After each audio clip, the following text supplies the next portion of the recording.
This summer, click into cordless power with Memorial Day savings at the Home Depot. Tackle more than half an acre of grass with the convenience and gas-like power of the Ryobi 40-volt battery-powered mower. And keep your flower beds fresh with the 40-volt cordless string trimmer. Then clear debris with the 40-volt jet fan leaf blower. Click into Memorial Day savings happening now at your cordless power source, the Home Depot. How doers get more done. Welcome to another edition of the Language Headlines Minicast from Away with Words. I'm Grant Barrett.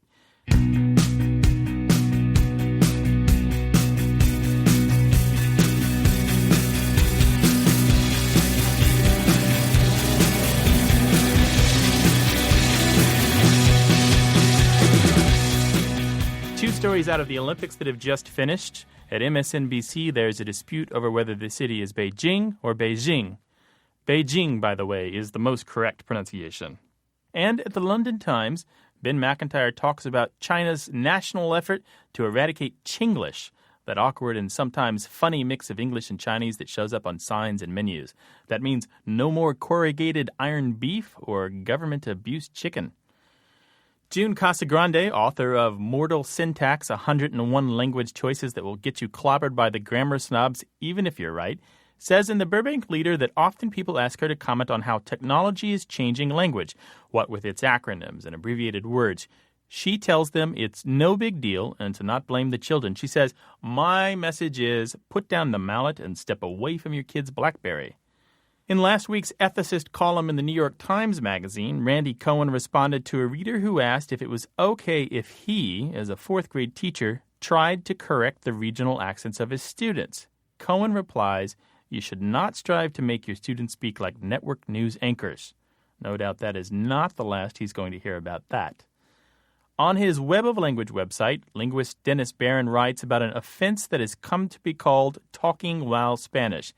In the case, U.S. District Court Judge J. Thomas Martin ruled that an English-only policy at St. Anne Catholic School in Wichita, Kansas, violated no laws and that the school could, if it wished, expel children for speaking in Spanish on the playground. Michael Quinion gives the skinny on The Skinny in the 600th issue of his Worldwide Words newsletter.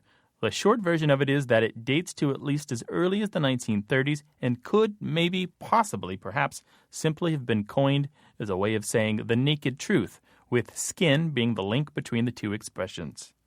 That's The Skinny on the latest language headlines. You can find links to all of these stories on the website of Away with Words, Public Radio's call-in show about words and language. For Away with Words, I'm Grant Barrett. Support for Away with Words comes from WordSmart, the vocabulary building software. Improving your vocabulary, reading comprehension, and critical thinking skills will increase your chances for success. Learn more online at wordsmart.tv. And from iUniverse, supported self-publishing. Is there a book in you?